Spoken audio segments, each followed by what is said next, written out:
Tomar la maternidad como un malentendido partió de considerar el nombre de la última clase que da Lacan en el 10 del 6 de 1980, antes de viajar a Caracas, donde su tema fundamental es el malentendido. Es una clase sumamente interesante porque Lacan es la primera vez que se va a presentar en América, viaja a Caracas, Venezuela, a conocer a los lacanoamericanos. A los psicoanalistas que ya lo seguían sin haber estado siguiendo sus seminarios en persona, como lo hacían en ese momento los franceses. Entonces es un momento fundamental en el psicoanálisis lacaniano porque Lacan viaja a Venezuela y no quería viajar a la Argentina porque en la Argentina había una dictadura militar en ese momento. Y el malentendido, la manera en la que Lacan va a tomar el malentendido en esos años, que ya está muy cercano al momento en el que Lacan muere, es reconsiderar, bajo todo lo que era su última enseñanza, qué es el trauma. Y toma entonces la noción del trauma, del traumatismo, dice, mm, afirmando que no hay otro traumatismo más que el del nacimiento, que el hombre nace en el malentendido y que el trauma fundamental del ser humano es la relación que tiene con el lenguaje, en tanto el lenguaje, lo que del lenguaje le viene de sus padres, de sus abuelos, es lo que lo determina. Dicho de otra manera, podríamos decirlo así, formamos parte, venimos al mundo, en tanto somos el producto del parloteo de nuestros antepasados. Desde ese plano, en esa perspectiva, entonces, tomar la maternidad como malentendido es considerar la posibilidad que tiene un ser humano, hoy mucho más claramente una mujer o un varón, de asumir la función materna. Eh, Despegando la función materna de la persona que la encarna. La función materna, entonces, para nosotros los psicoanalistas, como una función simbólica que puede encarnar distintas personas de distinto sexo, distintos seres humanos, solo puede ser ejercida en relación a alguien que tiene un deseo respecto de esa función y que lo que pueda o no hacer con esa función está determinado por cómo esa función ha sido sostenida y hablada por todo lo que lo antecede, por aquello que haya sido dicho, deseado, rechazado, concluido, ignorado por sus antepasados. Esta es una perspectiva o uno de los puntos en los que voy a tratar de desarrollar la maternidad como malentendido.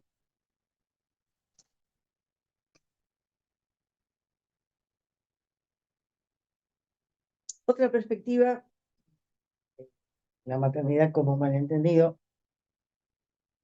es acentuar lo que tiene que ver con el deseo materno, el deseo de la madre, de lo que el psicoanálisis y el psicoanálisis lacaniano se ha ocupado bastante, y el psicoanálisis en general. El psicoanálisis lacaniano, como sabemos, siempre el deseo de la madre ha estado metaforizado por lo que Lacan ha llamado el nombre del padre y el significante del nombre del padre. Ahora, tomo un aspecto. En relación al deseo de la madre en términos generales,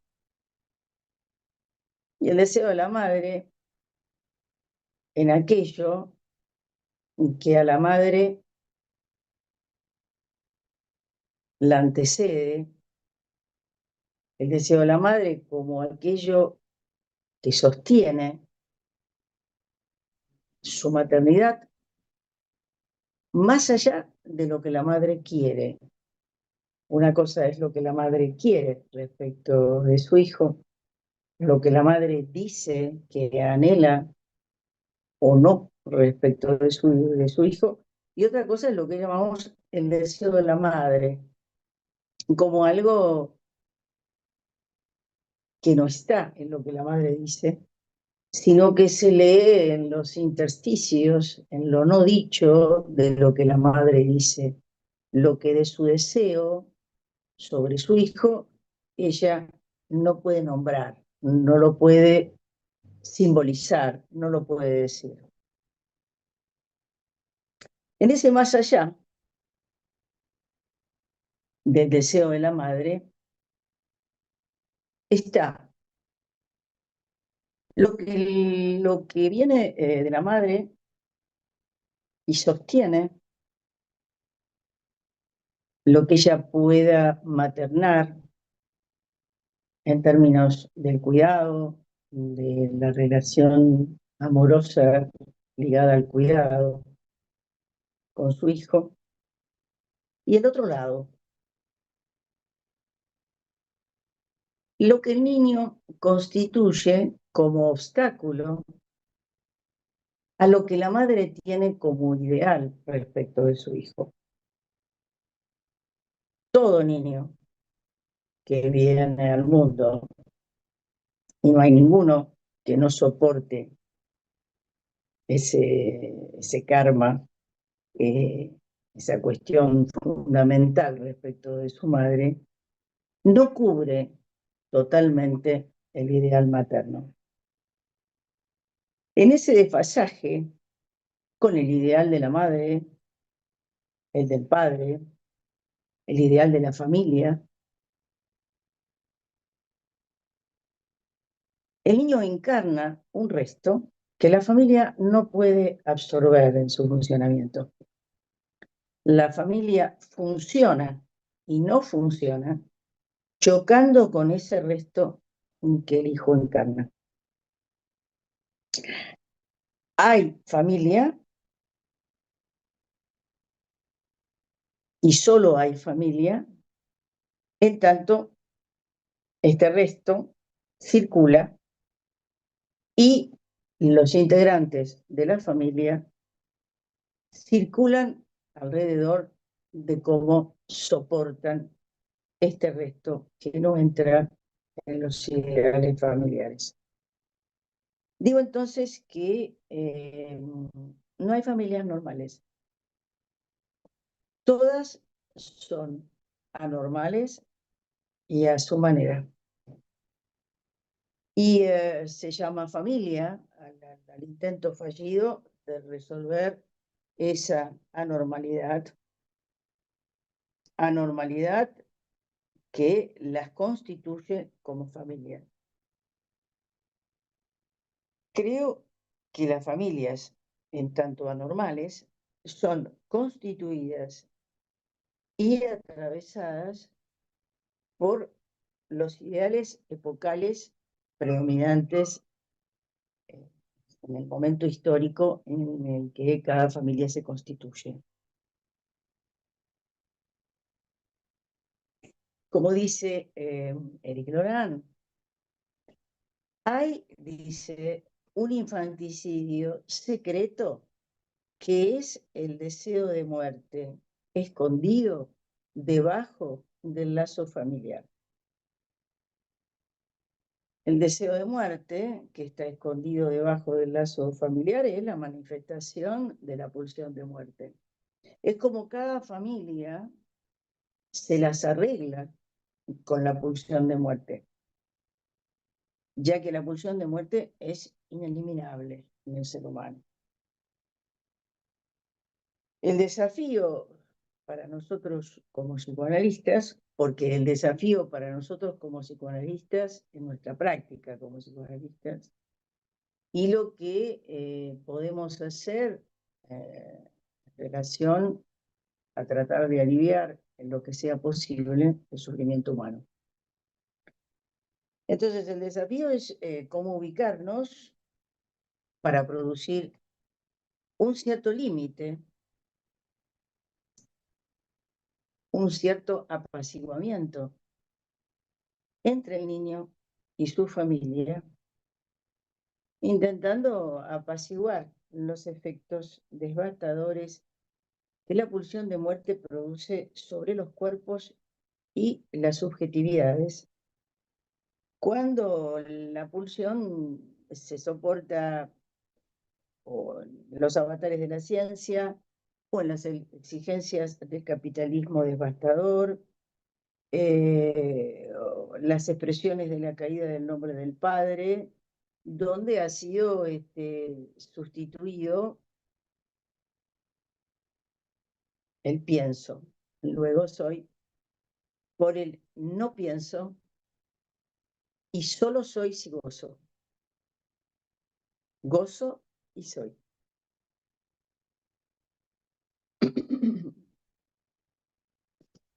He pensado hacer algún comentario.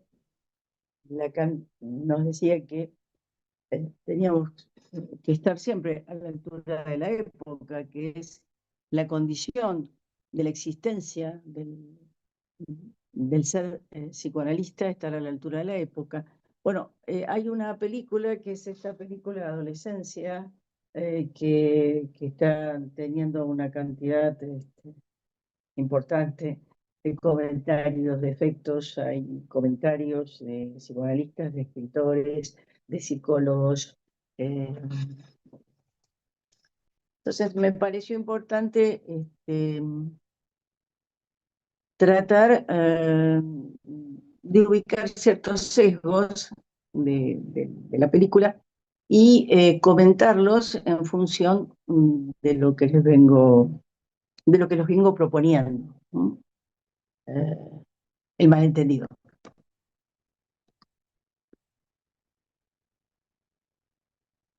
El tercer punto es ubicar entonces todo el eje de lo que voy a desarrollar con la perspectiva de un dispositivo que tenemos los psicoanalistas sobre todo los que estamos en relación a las escuelas de psicoanálisis, que es lo que llamamos el dispositivo del pase. Por el dispositivo del pase, un analista se presenta ante otros para dar cuenta de cómo se ha analizado y cuáles han sido los efectos de un psicoanálisis, de su psicoanálisis para él.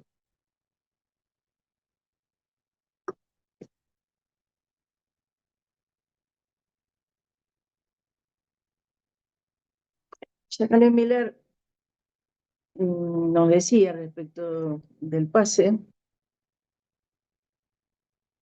que en la Asociación Mundial de Psicoanálisis es un eje fundamental los testimonios del pase, que el testimonio de un análisis para un psicoanalista implica poder medir la distancia entre la verdad y lo real. Entiendo que a lo que se refiere es que la verdad es siempre subjetiva y lo real es lo que plantea el límite, la imposibilidad de que la verdad pueda ser dicha toda. Me gustaba entonces una frase que él dice respecto del pase, que el pase no es el testimonio de un éxito, sino que el pase es el testimonio en el ser hablante de lo que ha hecho con su fracaso. Creo que eso es muy importante tenerlo en cuenta, porque tal vez en el marco general de lo que se puede considerar como la maternidad, o malentendido, es pensar que las maternidades son sin éxito, que no hay ninguna posibilidad de tener éxito ejerciendo ninguna función, ni la del padre ni de la madre. Pero sí hay una posibilidad de hacer un recorrido de cómo mantener y leer el fracaso de los ideales de cómo ser padre o cómo ser madre de una buena manera. Y una buena manera es tal vez disponer de la posibilidad que cada ser humano tiene de ejercer una función simbólica, como es la maternidad y la paternidad también. Porque en tanto son funciones simbólicas, nunca van a poder ser encarnadas en su totalidad, ni nunca va a ser verdadero que puedan hacerse bien. Son modos de fracasar, son modos de lidiar con la insistencia de la pulsión de muerte para encontrar el mejor acuerdo posible entre los lazos de la familia.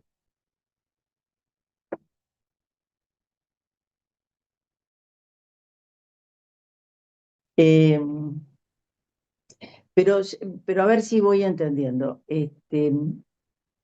Vos me preguntabas por el efecto clínico. Separemos un poco respecto de un practicante de psicoanálisis, un estudiante de psicoanálisis que tiene la expectativa de practicar el psicoanálisis, lo que es la clínica de lo que es la práctica. O sea, el psicoanálisis, en la relación entre la clínica y la práctica, en mi opinión, va de la práctica a la clínica y no de la clínica a la práctica. O sea, el modelo de que primero es la clínica y después la práctica es un modelo que tiene que ver entre nosotros, digo, respecto de los practicantes en salud, tiene que ver con la práctica médica.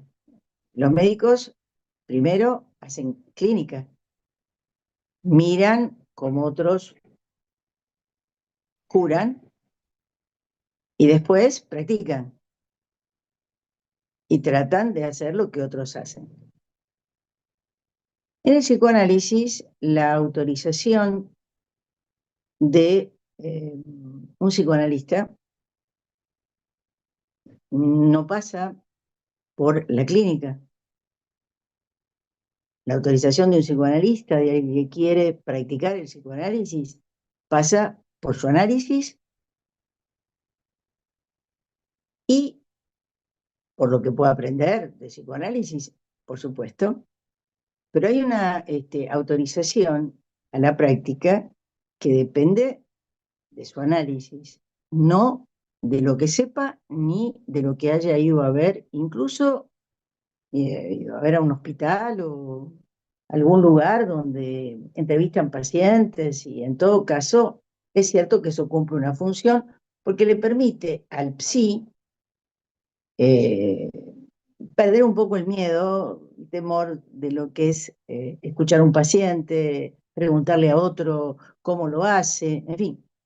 Pero eso no es la autorización de un psicoanalista. Es una práctica que se habilita como una práctica que está más ligada a la psicología o incluso tal vez a la formación psiquiátrica. Cuando hablamos de la práctica de un psicoanalista, hablamos de alguien que se autoriza según canónicamente, por lo menos lo que ha sido en la historia del psicoanálisis, en su análisis personal y en una práctica que está controlada por otro psicoanalista, y entonces se va autorizando a escuchar el sufrimiento humano bajo esa condición. Entonces, más estrictamente, el psicoanalista en formación primero practica y después va ubicando cuáles son las cuestiones clínicas que lo preocupan, aquello que le permite seguir escuchando o cuáles son los obstáculos que tiene para seguir escuchando y entonces tiene que volver a analizarse. Esa es la formación de un analista. ¿Qué puede esperar un analista más joven en relación a lo que estoy diciendo? Mm,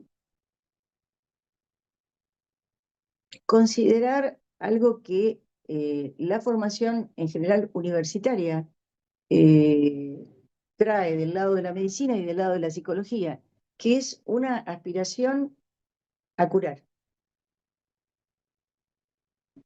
Freud es muy explícito al respecto en relación al tema de la curación.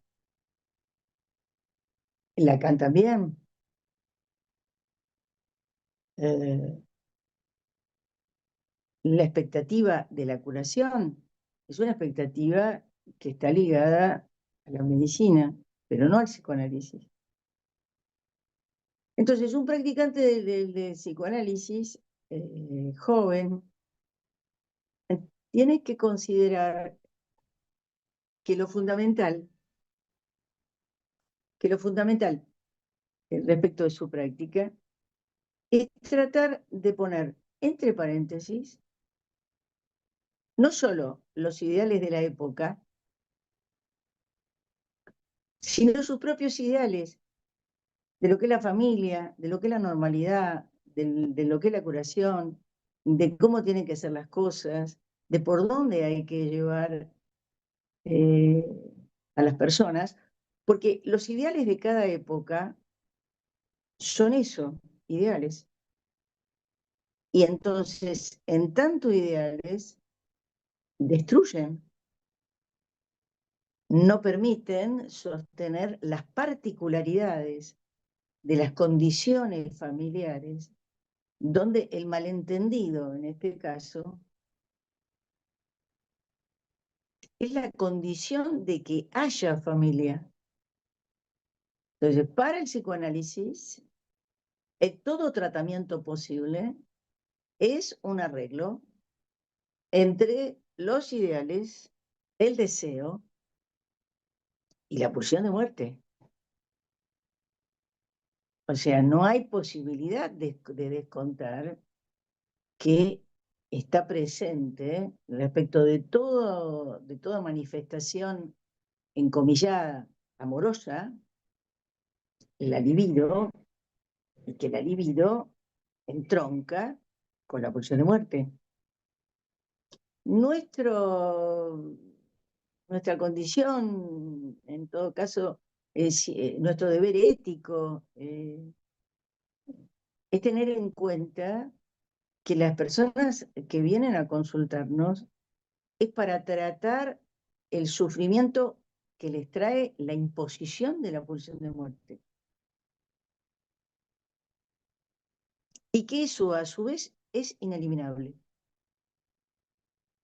Entonces, siempre se trata de un arreglo, de un acuerdo, de algo que hace familia para esos y que no sirve como modelo para ninguna otra familia, porque cada familia, así como cada ser hablante, es único y particular.